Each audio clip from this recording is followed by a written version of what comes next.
যখন আমার দোকানে কোনো সমস্যা ছিল তখন আমার পরিচিত একজন লোক সে বললো যে এই সমস্যার সমাধান আছে, আপনি যদি আমার সাথে চলেন তাহলে এই সমস্যা সমাধান করার মতো একজন আছে বলিয়া তারা আমাকে একজন রাজনৈতিক সংশ্লিষ্টদের কাছে নিয়ে যায়।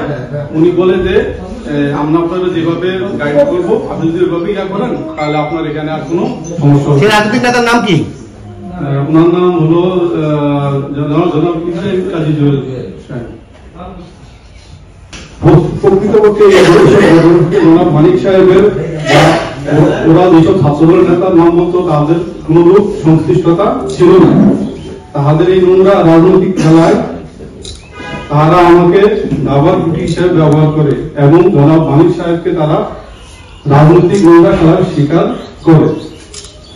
উক্ত ঘটনায় জনাব মানিক সাহেবের সম্মানের যে অপূরণীয় ক্ষতি হয়েছে তার জন্য আমি জনাব মানিক সাহেবের কাছে নিঃশর্তভাবে ক্ষমা প্রার্থনা করতেছি।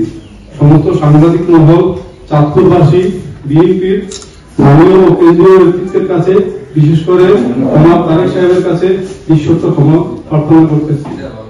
চাঁদপুর বিএনপির দুঃসময়ের ও দুর্দিনের কাণ্ডারী জনাব মানিক সাহেবের শত্রুরা আমার মাধ্যমে রাজনৈতিক খেলা খেলিয়া ওনার মান সম্মানের হানি ঘটানোর অপচেষ্টা করিয়াছিল।